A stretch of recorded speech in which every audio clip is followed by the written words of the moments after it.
The howling wind nearly drowned out Beatrice Williams' sobs as she huddled against her trunk, the promised stagecoach nowhere in sight. The snow had already accumulated past her ankles, her thin eastern coat proving woefully inadequate against the Montana winter of 1879.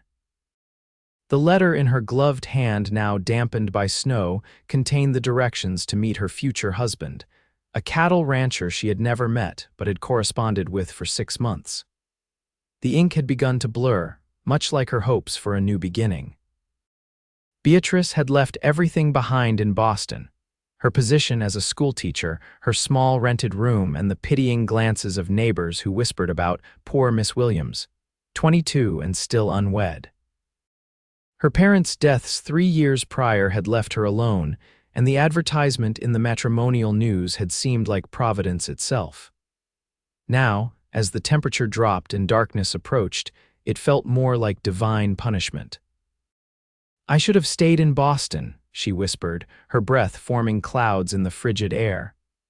Her fingers were growing numb despite her gloves, and the chill had begun to seep into her bones. The remote meeting point, a crossroads 15 miles from the nearest town, suddenly seemed like the height of foolishness. The sound of hoofbeats barely registered over the wind, but the large figure approaching on horseback was unmistakable. Beatrice straightened, hope and fear warring within her. Was this her intended Douglas Cooper finally arriving? Or some outlaw finding easy prey in an abandoned woman? The rider slowed, and Beatrice could make out a tall man bundled in furs atop a sturdy chestnut horse. He dismounted with the fluid grace of someone who'd spent his life in the saddle. "Madam," his voice was deep, rough around the edges, "you shouldn't be out in this weather." "I'm waiting for someone," Beatrice replied, trying to keep her teeth from chattering. "Mr. Douglas Cooper, do you know him?" The man approached cautiously, as if afraid she might bolt like a startled deer.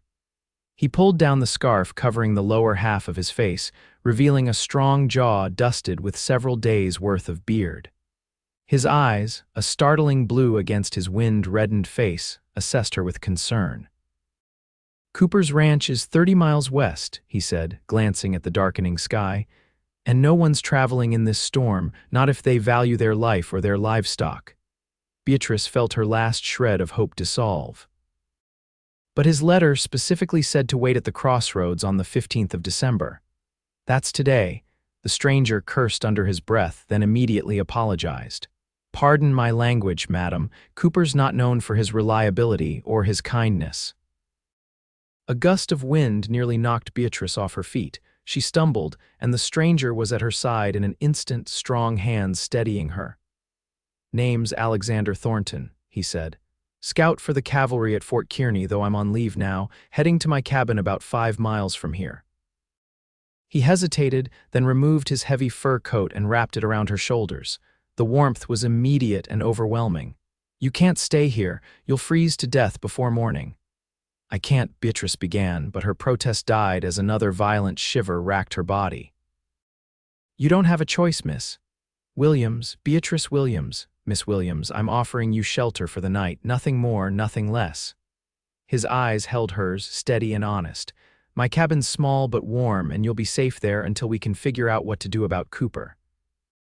Beatrice weighed her options, which were painfully few. Stay and freeze, or trust this stranger who had already shown more kindness than her intended husband. "My trunk," she said finally. Alexander nodded and secured it to his horse with practiced efficiency. Then he helped her mount, climbing up behind her. The solid warmth of his chest against her back was startlingly intimate but undeniably comforting.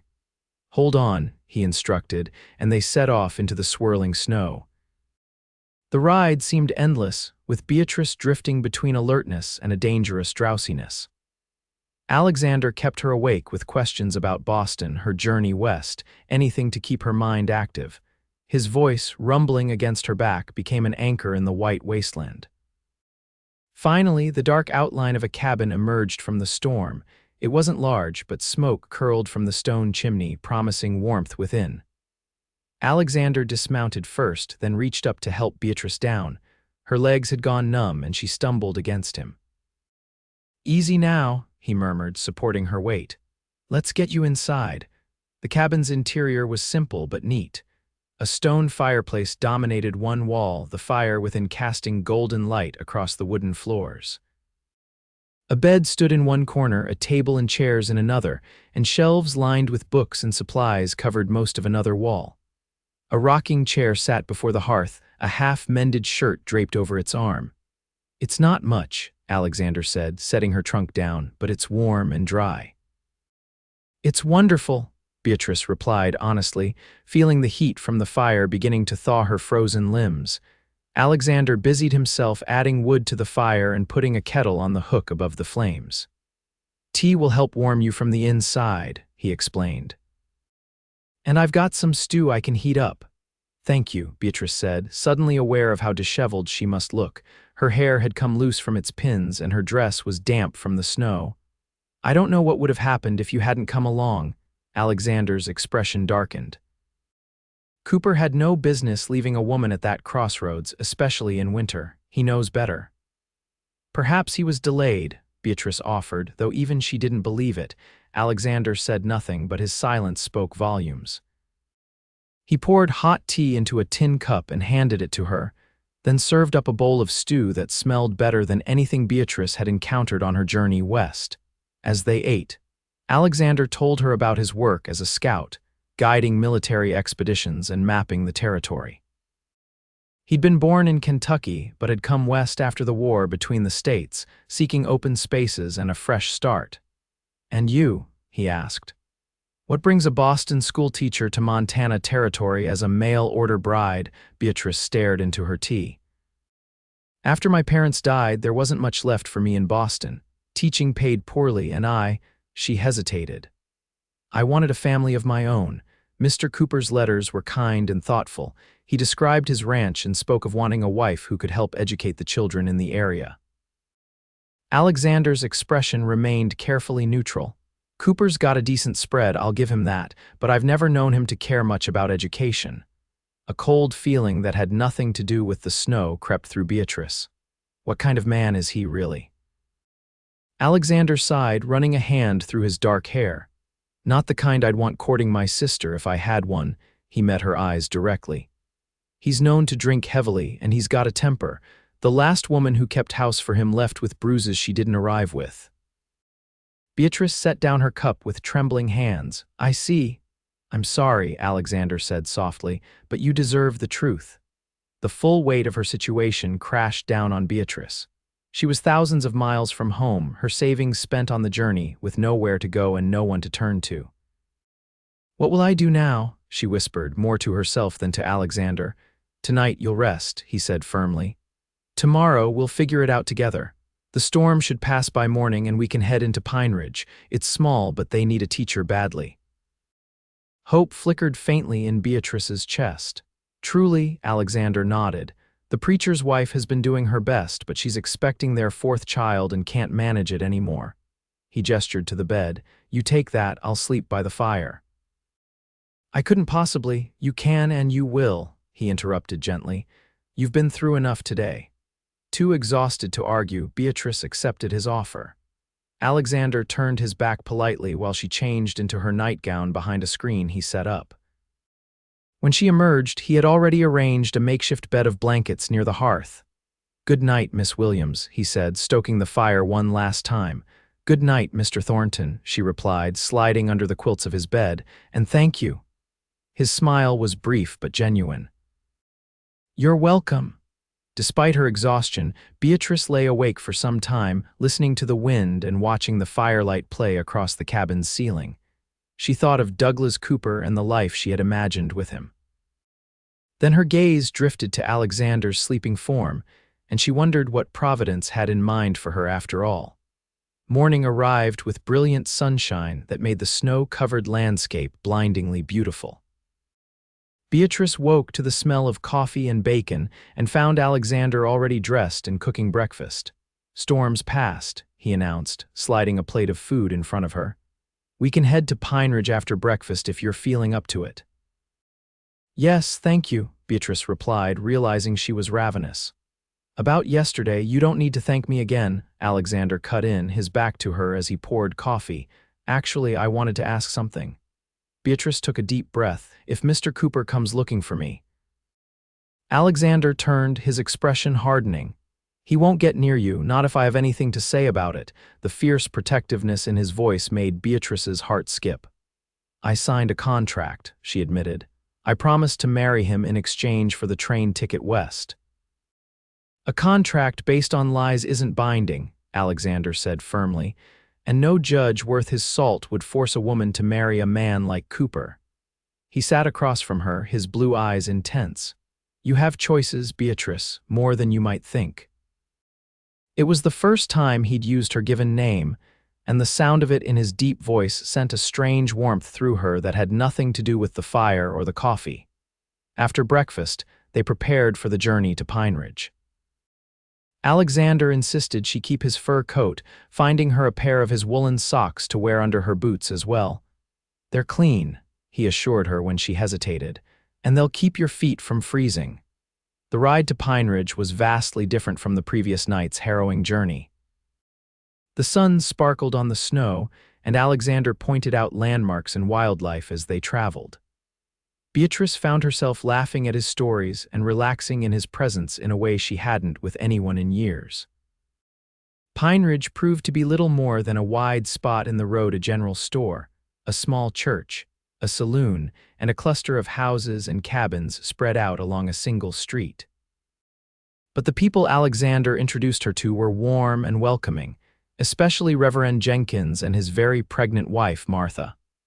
A real teacher, Martha exclaimed, clasping Beatrice's hands. The children will be so excited. We've got 15 school-age youngsters in the area, and they've been making do with whatever lessons I can manage between everything else. I'd be happy to help, Beatrice said, finding herself genuinely excited at the prospect. But I'll need somewhere to stay, and the schoolhouse has living quarters attached, Reverend Jenkins explained. Small but private. It was built that way for whenever we manage to attract a proper teacher. And it's furnished, Martha added, donations from folks around town. Nothing fancy, mind you. It sounds perfect, Beatrice said sincerely.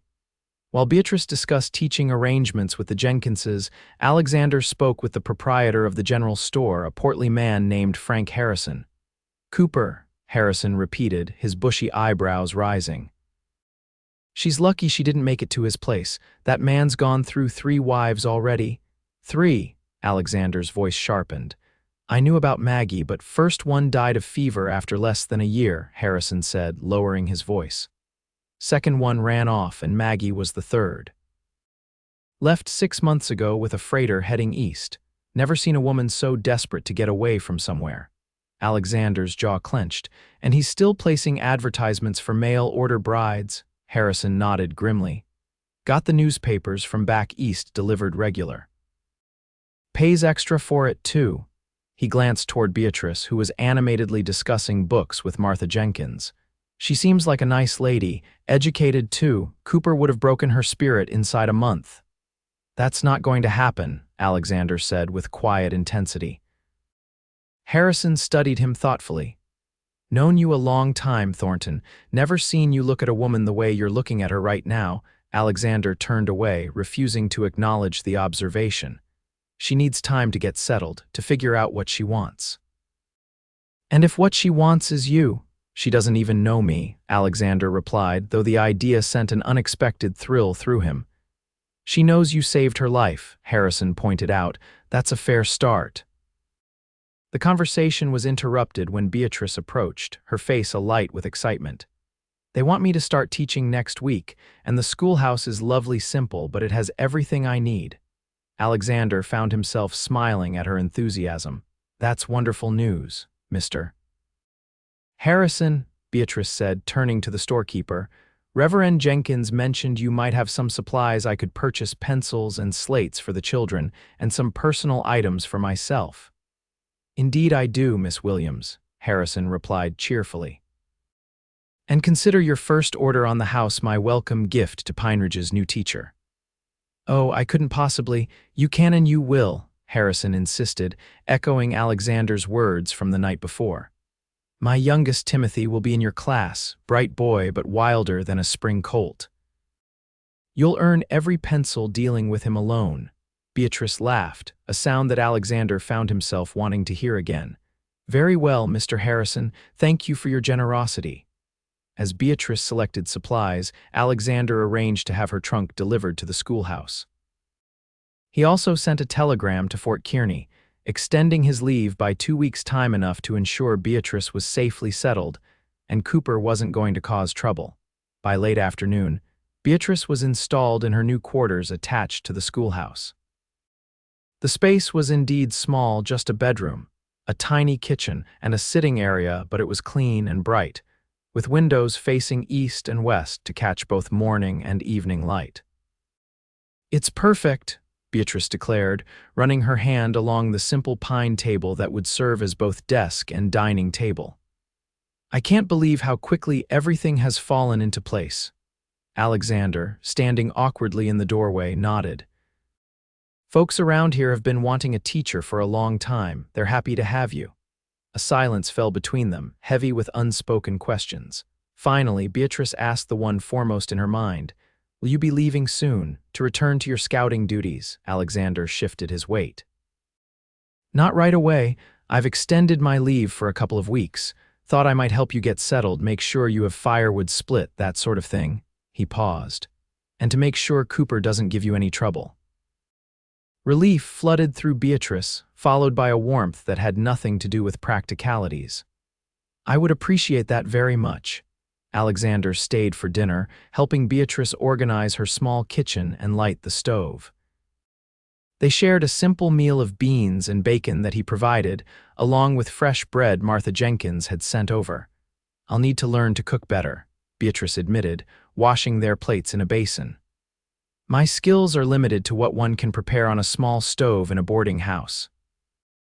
"You'll manage," Alexander assured her, "and Martha will help. She's a fine cook and generous with her knowledge." As darkness fell, Alexander reluctantly prepared to leave. "I'll be back tomorrow to split that wood," he promised, "and to check how you're settling in." Beatrice walked him to the door, suddenly reluctant to see him go. "Where are you staying?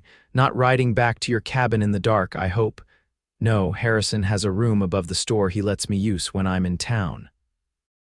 Alexander hesitated, then added, "If you need anything during the night, if you're worried or uncomfortable, just light the lamp in your window. I'll see it from there." The gesture touched Beatrice deeply. "Thank you, Alexander, for everything." He ducked his head, seemingly embarrassed by her gratitude. "Get some rest. Tomorrow will be busy." After he left, Beatrice sat by her window for a long time, watching the lights of Pine Ridge and marveling at how completely her life had changed in just 24 hours. Yesterday, she had been freezing and abandoned, her future tied to a man who now terrified her in retrospect. Today, she had a home, a purpose, and the beginnings of friendship with the people of Pine Ridge, especially a certain blue-eyed scout whose quiet strength and kindness had affected her more than she cared to admit. The next 2 weeks passed in a blur of activity. Beatrice met her future students and their parents, organized the schoolhouse, and developed lesson plans. Alexander, true to his word, split enough firewood to last her through a month of Montana winter, repaired loose boards on the schoolhouse steps, and escorted her around the area to introduce her to the families whose children she would be teaching. Each evening, he would join her for dinner, sometimes bringing game he had hunted or fresh bread from the general store. Their conversations flowed easily, covering everything from books they had read to places they had seen. Beatrice found herself looking forward to these quiet evenings more than anything else in her new life. "You know," she said one night as they sat by her fire, "I never thought to ask why you were at that crossroads yesterday. It seems like providence, but it must have been more than that." Alexander smiled slightly. "I was returning from Fort Kearney and took a shortcut. The storm wasn't supposed to hit until the next day, according to the reports. When it came in early, I was heading for my cabin." He paused, "But maybe it was providence after all." Their eyes met across the small space and something unspoken passed between them. Beatrice felt her cheeks warm and she looked away first. "Well, whatever the reason, I'm grateful," she said softly. The moment was interrupted by a knock at the door. Alexander was on his feet instantly, hand moving to the pistol at his hip. "Stay here," he instructed, moving to answer it. Martha Jenkins stood on the porch, wrapped in a heavy shawl. "Evening, Alexander, Beatrice. Sorry to disturb you, but I wanted to bring over some of my teaching notes and books before the baby comes." She patted her rounded belly. Any day now, according to Doc Miller. Beatrice welcomed her in, relieved it wasn't the confrontation with Cooper she had been dreading. Martha settled herself by the fire, passing over a stack of books and papers. "These are all the lessons I managed to put together," she explained. "Not much, I'm afraid, but it might help you know where the children are in their studies." "Thank you, Martha. This is incredibly helpful." Martha's eyes moved between Beatrice and Alexander, a knowing smile playing at her lips. "You two seem to be getting along well," she observed. Alexander cleared his throat. "Miss Williams has been kind enough to feed me in exchange for some work around the place." "Is that what they're calling it these days?" Martha teased, then laughed at their matching embarrassed expressions. "I'm only joking, but it's nice to see all the same." After Martha left, an awkward silence fell. Alexander finally broke it, picking up his hat. "I should go." "You have an early start tomorrow with school beginning." "Yes, of course," Beatrice agreed, walking him to the door.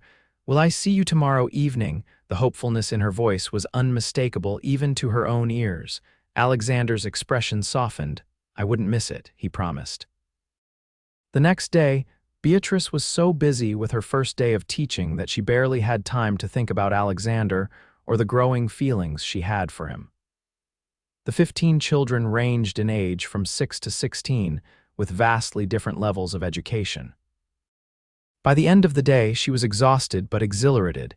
She was just setting out plates for dinner when a commotion outside caught her attention. Voices were raised in anger, and one in particular, slurred and belligerent, made her blood run cold. "Where is she?" the voice demanded. "I paid good money to bring her out here." Beatrice moved to her window and peered out. A large man with a florid face was arguing with Alexander and Reverend Jenkins in the street outside the schoolhouse. Even from a distance, she could see the man was drunk and furious. Douglas Cooper had finally come looking for his bride. Beatrice's hands trembled as she watched the confrontation unfold. Alexander stood between Cooper and the schoolhouse, his posture tense but controlled. "She's not going anywhere with you, Cooper," Alexander was saying, his voice carrying clearly in the cold air. "The agreement's void since you never showed up." "Storms happen," Cooper spat. "Don't give her the right to break a contract. I paid for her ticket west, and I aim to get what's mine." "Miss Williams is not property," Reverend Jenkins interjected. "She's our new teacher, and she's staying right here in Pine Ridge." Cooper swayed on his feet, his hand hovering near the gun at his hip. "This ain't your business, Reverend. It's between me and my intended." "It became my business when you left her to freeze to death at a crossroads," Alexander replied, his voice dangerously quiet. A crowd had begun to gather, drawn by the confrontation. Frank Harrison emerged from his store, shotgun in hand, while several other men from town flanked Alexander and the Reverend. "You're outnumbered, Cooper," Harrison called, "and you're drunk. Go home and sleep it off." Cooper's bloodshot eyes scanned the gathered townspeople, then fixed on the schoolhouse where Beatrice stood watching. His face twisted in rage. "This ain't over," he snarled, jabbing a finger toward the window. "You hear me, girl, you owe me." With that, he staggered to his horse, mounting awkwardly and spurring the poor animal into a gallop out of town. The gathered crowd slowly dispersed, though Alexander remained standing in the street, watching until Cooper was out of sight. When he finally turned toward the schoolhouse, his expression was grim. Beatrice opened the door before he could knock, her face pale but composed. "He'll be back," she said quietly. Alexander nodded. "Probably, but not tonight. He's too drunk to make it far, and he knows he's not welcome here." He stepped inside, removing his hat. "Are you all right?" "Yes," Beatrice replied, though her hands still trembled slightly. "I suppose I knew this confrontation would come eventually." Alexander ran a hand through his hair in frustration. "I should have anticipated he'd show up sooner. My leave ends in 3 days, and I'll have to return to Fort Kearney." Fear clutched at Beatrice's heart. "Oh, I've spoken to Harrison and Jenkins, Alexander continued quickly. They'll keep an eye on you, and most folks in town know Cooper's reputation. They won't let him near you. Beatrice nodded, trying to hide her disappointment at the news of his departure. She had known his stay was temporary, but somehow the reality of it hadn't sunk in until this moment. Of course, she said, forcing a smile. I'll be fine. Everyone has been so kind, and I have my teaching to focus on. Alexander studied her face, seeming to search for something in her expression. Whatever he saw made him step closer, his voice dropping lower. Beatrice, a frantic knocking interrupted him. Reverend Jenkins stood at the door, his face flushed with excitement. It's Martha, he blurted. The baby's coming and Doc Miller's out at the Peterson farm. Beatrice, she's asking for you. Me, Beatrice exclaimed. But I'm not. She says you mentioned helping with deliveries back in Boston, Jenkins continued desperately. Please, she's in terrible pain. Beatrice had indeed assisted a midwife during her teaching years, a fact she'd mentioned to Martha during one of their conversations. Of course I'll come, she said, reaching for her shawl. Alexander, I'm sorry about dinner. Go, he urged. This is more important. I'll check on you tomorrow. Beatrice spent the night at the Jenkins home, helping Martha through a difficult but ultimately successful delivery of a healthy baby girl.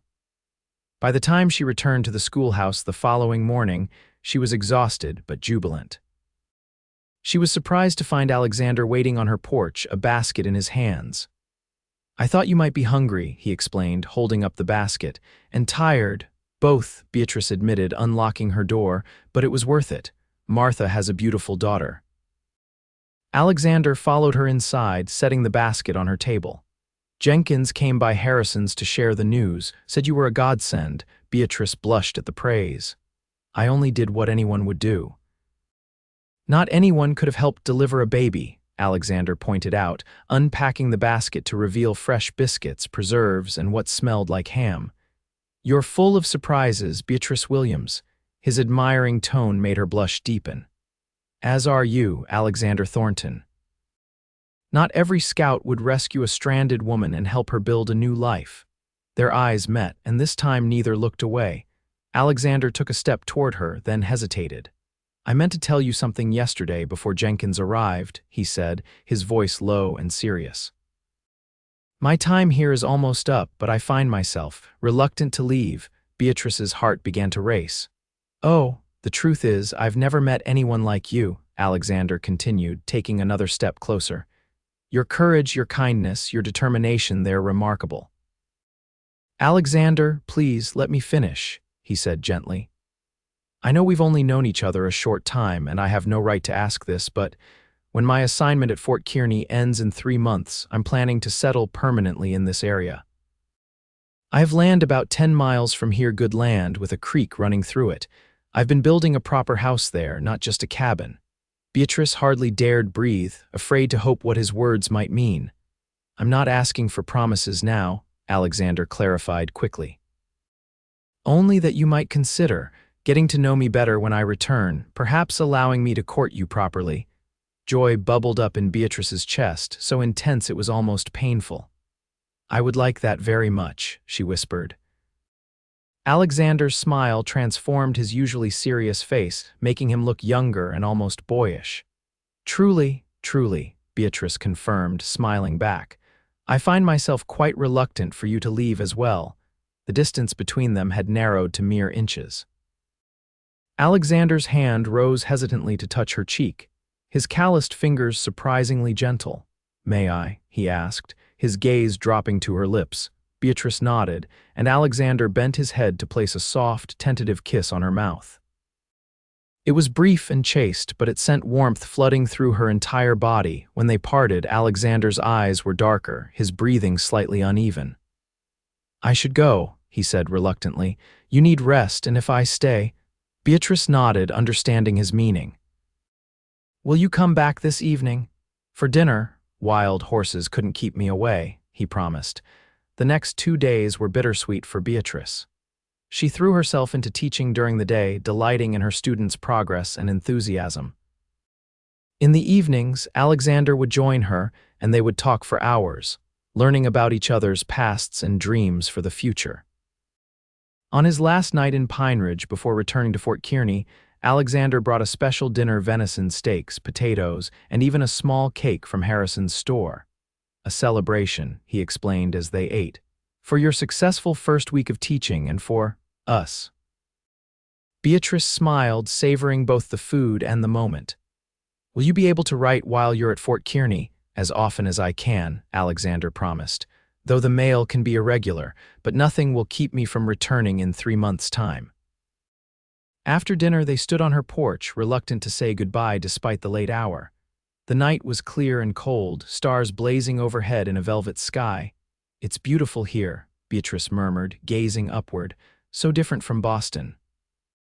Beautiful, Alexander agreed, though he was looking at her, not the stars. Beatrice turned to face him, summoning her courage. Alexander, before you go, there's something I need to say. He waited, his expression open and attentive. When I came west, I thought I knew what I was seeking: a husband, security, a family of my own. She took a deep breath. But now I realize what I truly wanted was a home, somewhere I belonged, someone I belonged with. Alexander took her hands in his. And have you found that? I believe I have, Beatrice said softly, or at least I've found where to look for it. Alexander's smile was tender as he drew her into his arms. This time their kiss was deeper, a promise of feelings that had grown quickly but genuinely. 3 months, he whispered against her lips. It will pass before we know it. The following morning, Beatrice stood with the rest of Pine Ridge to wave Alexander off as he rode toward Fort Kearny. Her heart was heavy with his departure but full of hope for his return. He'll be back before you know it, Martha Jenkins said, bouncing her newborn daughter in her arms. And from the way he looks at you, I'd say there might be wedding bells in Pine Ridge come spring. Beatrice blushed but didn't deny it. The idea of becoming Alexander's wife filled her with a joy she had never expected to find when she boarded that train in Boston. As predicted, Cooper did return to Pine Ridge a week after Alexander's departure. Sober this time and better dressed, he approached Beatrice after school one afternoon. Harrison and several other townsmen watched from a distance, ready to intervene if necessary. Miss Williams, Cooper said, removing his hat, I believe we got off on the wrong foot. Beatrice regarded him warily. Mr. Cooper. I came to apologize for my behavior, he continued, though his eyes held more calculation than contrition. And to remind you of our arrangement. I paid good money to bring you west, which I will repay, Beatrice interrupted firmly. I've already saved part of my teaching salary, and Mr.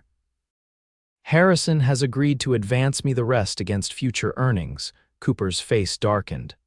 That wasn't our agreement. I need a wife, not my money back. You should have thought of that before abandoning me at a crossroads in a snowstorm, Beatrice replied, her voice steady despite her racing heart. Our contract is void, Mr. Cooper. I will repay your financial investment, but that is all. This is about Thornton, isn't it? Cooper sneered. Think he's going to make an honest woman of you? He's a drifter, a half-wild scout who'll never settle down. You're wrong about him, Beatrice said calmly, but regardless, my decision stands. Good day, Mr. Cooper. She turned to go back into the schoolhouse, but Cooper grabbed her arm, his fingers digging painfully into her flesh. You don't get to walk away from me, he growled. Before Beatrice could respond, Harrison was there, shotgun in hand. Let her go, Cooper, now. Several other men from town had moved closer, their expressions grim. Cooper looked around, assessing the situation, then released Beatrice's arm with a shove. This isn't over, he spat. Yes, it is, Harrison replied evenly. Miss Williams has made her choice, and it isn't you. Take your money and go before things get unpleasant. Cooper glared at them all, then stomped to his horse and rode away, cursing loudly. Are you all right, Miss Williams? Harrison asked once Cooper was gone. Beatrice nodded, rubbing her arm where Cooper's fingers had left marks. Yes, thank you, all of you. Don't you worry about him, Harrison assured her. We take care of our own in Pine Ridge, and you're one of us now. The words warmed Beatrice's heart. For the first time since her parents' deaths, she truly felt like she belonged somewhere. The weeks passed, turning into months. Beatrice threw herself into teaching, building relationships with her students and their families. She received letters from Alexander whenever mail made it through, sometimes several at once after long gaps. His words were thoughtful and increasingly tender, describing his work at the fort, his progress on his house, and his growing feelings for her. In turn, Beatrice wrote to him about her students, the happenings in Pine Ridge, and her own deepening affection. Each letter was a thread connecting them across the distance, weaving a stronger bond between them. Winter's grip on Montana began to loosen as February turned to March. The snows receded, revealing muddy roads and the first hints of green. Beatrice found herself watching the trail from Fort Kearny with increasing frequency, counting down the days until Alexander's expected return. When word came that a late winter storm had caused a rockslide along the main route from the fort, blocking travel, Beatrice tried not to worry. Alexander was experienced in the wilderness and would know how to stay safe. Still, she found herself lighting a lamp in her window each night, a beacon calling him home. It was early April, nearly 2 weeks past when Alexander had expected to return, when Beatrice was awakened by a soft knocking at her door. Grabbing her shawl, she hurried to answer it, her heart pounding with hope and fear. Alexander stood on her porch, travel-worn and unshaven, but wonderfully, blessedly alive. His left arm was in a crude sling, and a healing cut ran along his jawline. "Alexander," Beatrice breathed, reaching for him. He stepped into her arms with a groan that was part pain, part relief. "I'm sorry I'm late," he murmured against her hair. Beatrice ushered him inside, helping him to a chair by the fire she quickly stoked back to life. "What happened? Your arm rockslide caught me trying to find a way around," Alexander explained, wincing as he settled into the chair. "Nothing broken, just badly bruised. The cut came from a different adventure, had a disagreement with a mountain lion who thought I was trespassing." Beatrice's eyes widened in alarm, and Alexander smiled tiredly. "Don't worry. He looked worse than I did when we parted ways." She busied herself making tea and heating some stew left from her dinner.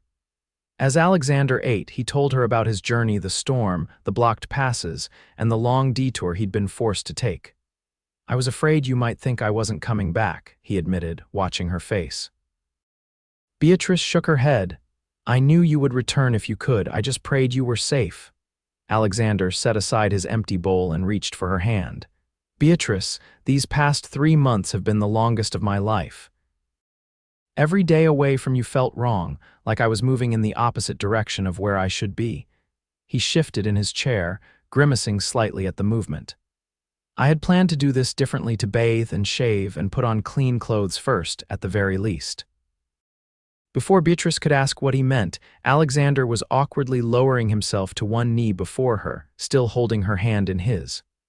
"I know it's fast," he said, his blue eyes earnest in his weathered face. "And if you need more time, I understand, but I love you, Beatrice Williams. I think I started falling in love with you that first night in my cabin, watching you sleep by my fire, so brave despite everything you'd been through." Tears filled Beatrice's eyes as Alexander continued. "I've built a home for us, a real home with glass windows and a proper kitchen. There's a small room that would make a perfect schoolroom if you want to continue teaching, and there's land enough for whatever future we might build together." He paused, drawing a deep breath. "Beatrice, will you marry me?" Joy bubbled up within her, overflowing in a laugh that was half sob. "Yes," she whispered, then louder, "Yes, Alexander Thornton, I will marry you." His answering smile was brilliant despite his exhaustion. Rising painfully to his feet, he pulled her into a one-armed embrace, his kiss tender but filled with promise. "I don't have a ring yet," he admitted when they parted, "but Harrison's ordering one from Denver on the next supply run." "I don't need a ring," Beatrice assured him, her hands framing his beloved face. "I just need you safe and whole."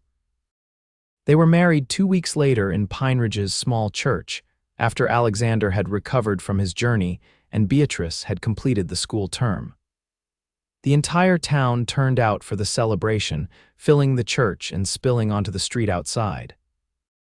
Beatrice wore a new dress of pale blue, ordered specially from Denver, with Martha Jenkins' baby daughter as an honorary flower girl, carried down the aisle by her proud father.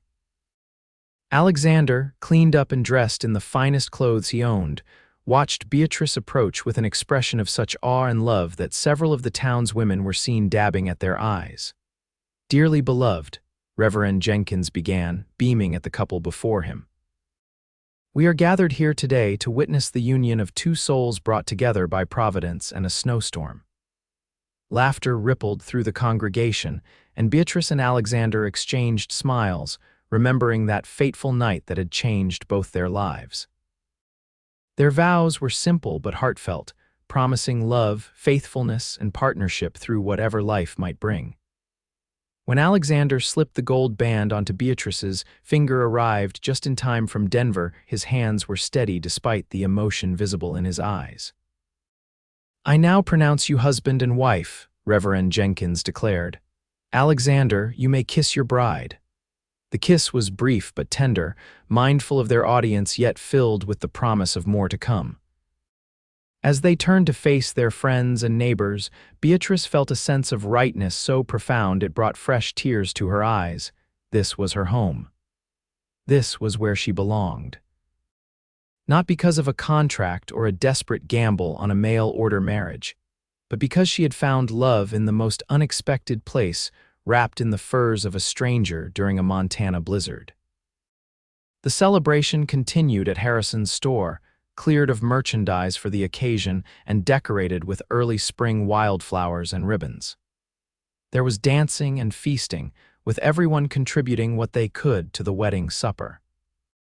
As the evening wore on, Alexander led Beatrice outside for a moment of quiet beneath the stars. "Happy, Mrs. Thornton?" he asked, his arms encircling her waist. "More than I ever thought possible," Beatrice replied honestly, leaning back against his chest. "Though I'll miss the children and teaching." "You won't have to give it up entirely," Alexander assured her. "Our home is only 10 miles from town. You could teach part-time or have students come to us." He pressed a kiss to her temple. "Whatever makes you happy makes me happy." Beatrice turned in his arms to face him. "You make me happy, Alexander. Everything else is just details." Later that night, after they had bid farewell to their guests and ridden to the hotel in the next town where they would spend their wedding night, Beatrice stood nervously in the bedroom, her fingers working at the buttons of her dress. Alexander approached slowly, taking her hands in his. "We don't have to rush anything," he said softly. "We have all the time in the world." Beatrice smiled up at him, her initial nervousness fading in the face of his tenderness. "I know, but I've been waiting for this for you my whole life. I don't want to wait any longer." Their coming together was gentle and passionate by turns, Alexander's experience guiding Beatrice's innocence with patience and care. In his arms, she discovered new dimensions of the love that had grown between them, a physical expression of the emotional bond they had forged through letters and conversations and shared dreams. Afterward, lying in the circle of his arms with her head on his chest, Beatrice marveled at the journey that had brought her here. "What are you thinking?" Alexander murmured, his fingers tracing patterns on her bare shoulder. "That sometimes the wrong road leads to exactly the right place," she replied. "If Cooper had met me at that crossroads as planned, I never would have met you. I would have been trapped in a marriage without love, instead of finding everything I ever wanted." Alexander tightened his arms around her. "I thank God every day for that snowstorm," he admitted, "and for your courage in trusting a stranger." "You weren't a stranger," Beatrice said softly. "Not really. Even then, something in me recognized something in you." They drifted to sleep wrapped in each other's arms, secure in the knowledge that whatever the future held, they would face it together. The journey to their new home the following day was filled with anticipation. Alexander had described the house and land in his letters, but Beatrice was eager to see for herself the place that would become their home. When they crested a small rise and the house came into view, Beatrice gasped in delight. It was larger than she had imagined, a sturdy 2-story structure of logs and timber, with a broad porch wrapping around the front and one side. Smoke curled from the stone chimney and curtains hung in the windows, giving it a welcoming, lived-in appearance. "Harrison's wife came out yesterday to light fires and make it ready for us," Alexander explained as they rode closer. Do you like it? It's beautiful, Beatrice breathed. Did you truly build all this yourself? Alexander nodded, a hint of pride in his expression. With some help from friends for the raising of the walls and roof. But the rest, the finishing work, the furniture, that was all me. I wanted it to be perfect for you.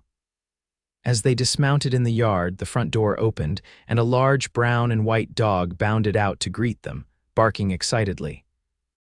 "And who's this?" Beatrice laughed as the dog circled them enthusiastically.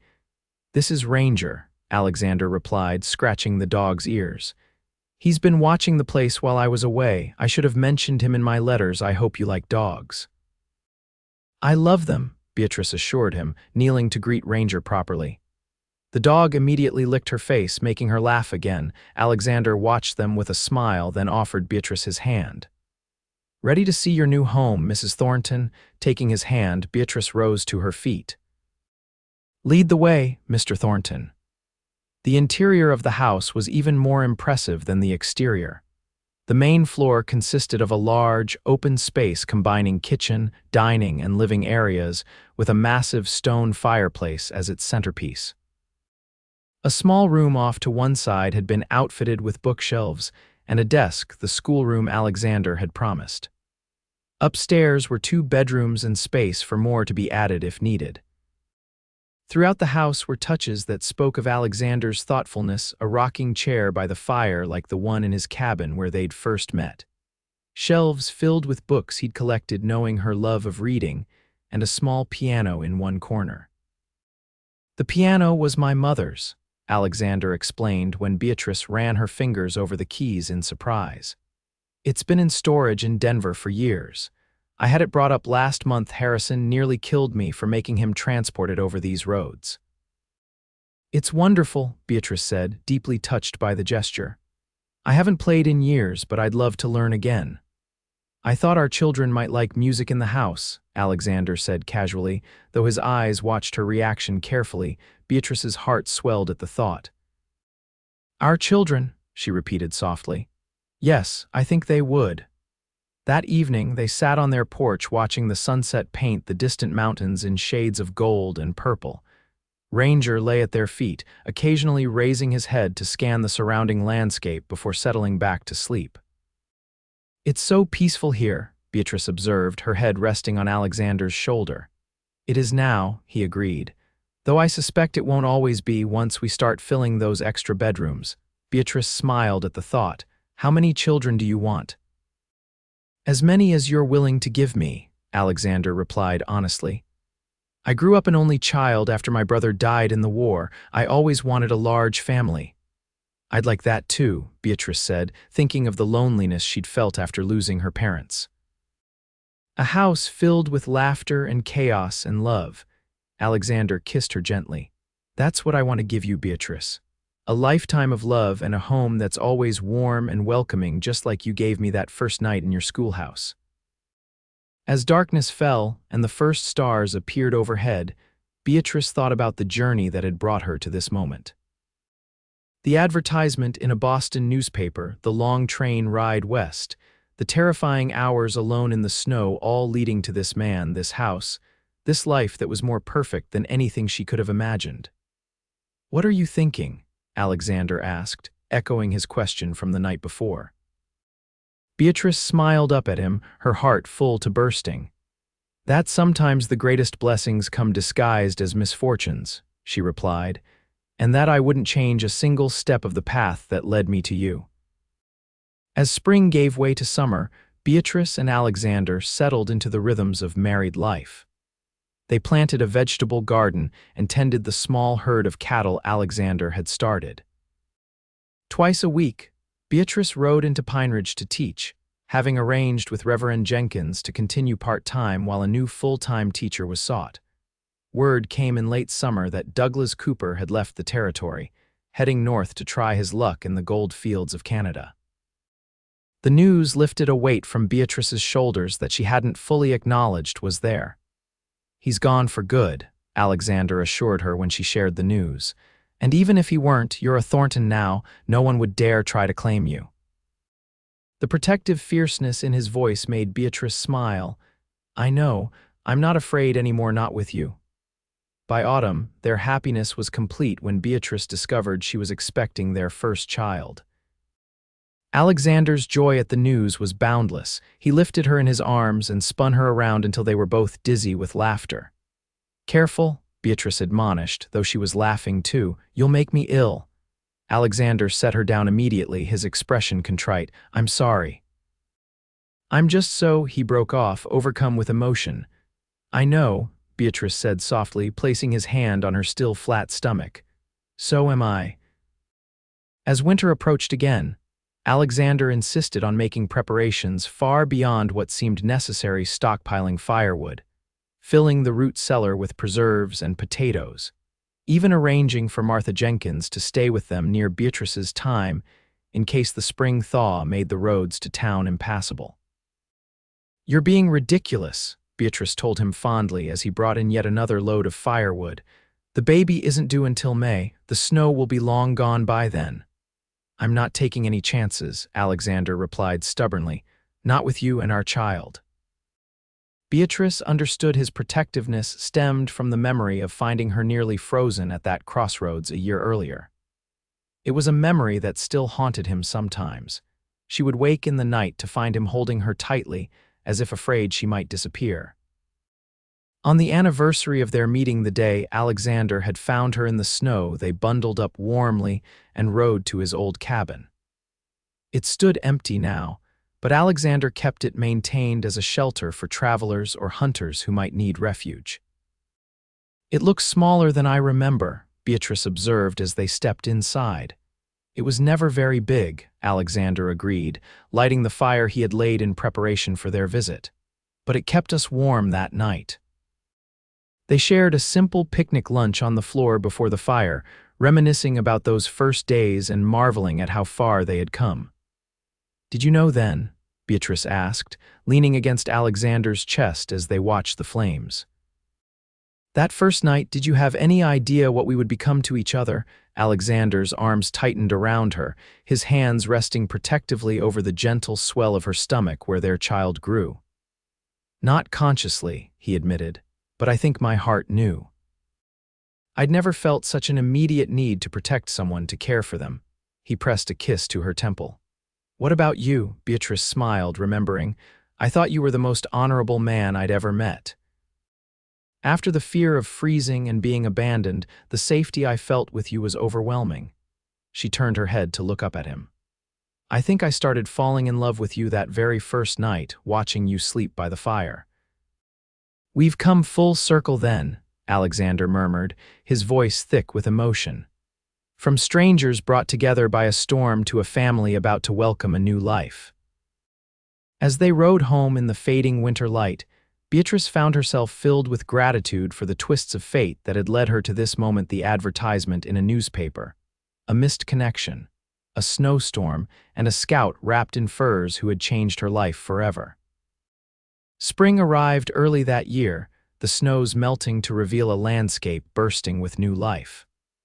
Wildflowers carpeted the meadows around their home, and the trees budded with tender green leaves. It seemed fitting to Beatrice that the world should be reborn just as she prepared to bring new life into it. Their son was born on a clear May morning, arriving with a lusty cry that immediately won his father's heart. They named him William Alexander Thornton for both their fathers, but called him Will from the start. "He has your eyes," Beatrice told Alexander as they sat together on their bed, marveling at the tiny perfection of their child. "The same blue." "And your chin," Alexander replied, gently tracing the baby's features with one finger. "Stubborn already," Beatrice laughed softly. "Between the two of us, he was bound to be stubborn." As Will grew from infant to toddler, their family expanded again with the arrival of a daughter, Sarah Grace, named for their mothers. 2 years later, twins James and Robert completed their family, at least for the time being, as Alexander would say with a meaningful glance at Beatrice that never failed to make her blush even after years of marriage. Life wasn't always easy. There were harsh winters and dry summers, times when crops failed or cattle sickened. There was the year Alexander broke his leg falling from the roof and Beatrice had to manage everything while caring for 4 children under the age of 6. There were arguments and misunderstandings, moments of doubt and frustration. But through it all, their love remained constant, a shelter as strong and enduring as the home they had built together. On their 10th wedding anniversary, Alexander surprised Beatrice with a trip back to Boston, her first return since leaving as a mail-order bride. They visited her parents' graves and showed their children the city where their mother had grown up. Will, at 9, was fascinated by the ships in the harbor, while 7-year-old Sarah declared the fancy dresses in the shop windows much too fussy for Montana. The twins, too young to appreciate the significance of the journey, were more interested in the sweets Alexander bought them from a street vendor. Standing on the common, watching their children play, Beatrice felt Alexander's arm slip around her waist. "Regrets?" he asked quietly. Beatrice leaned into his embrace, shaking her head. "Not one. Boston was my past. You and the children are my future." That night in their hotel room after the children had fallen asleep, Alexander gave Beatrice a small velvet box. "What's this?" she asked, opening it to find a delicate gold locket. "Open it," Alexander urged. Inside was a tiny scrap of paper yellowed with age. Beatrice squinted to make out the faded writing, then gasped in recognition. "This is from my first letter to you," she said, looking up at him in amazement. "You kept it all this time?" Alexander nodded, his expression tender. "It was the first piece of you I had, your handwriting, your thoughts. I carried it with me every day at Fort Kearney and every scouting mission after that." Tears filled Beatrice's eyes as she read the words she had written so long ago. "I believe that love can grow even between strangers if built on a foundation of respect and kindness." "We weren't really strangers, though, were we?" she whispered, echoing her words from their wedding night. "Even then, some part of me knew you, and some part of me was waiting for you," Alexander replied, helping her fasten the locket around her neck. "I just didn't know it until I found you in the snow." When they returned to Montana, their home seemed more precious than ever. The years continued to pass, bringing changes both expected and surprising. The small schoolroom Alexander had built became the heart of education for neighboring families, with Beatrice teaching not only her own children, but those from ranches and farms for miles around. Alexander's reputation as a fair and knowledgeable cattleman grew, and he was often called upon to help mediate disputes or advise newcomers to the territory. Their home expanded as the family and community grew, with a larger dining room added to accommodate the frequent gatherings of friends and neighbors. Will followed in his father's footsteps, showing a natural affinity for ranching and the outdoors. Sarah, much to everyone's surprise, developed an interest in medicine after helping Martha Jenkins care for an injured traveler, and eventually left to study with a doctor in Denver. The twins found their own paths, James as a skilled carpenter and Robert as a teacher like his mother. Through it all, Beatrice and Alexander remained each other's strength and solace, their love deepening with each passing year. The passion of their early days matured into something equally powerful but more enduring, a partnership of minds and hearts that sustained them through every challenge.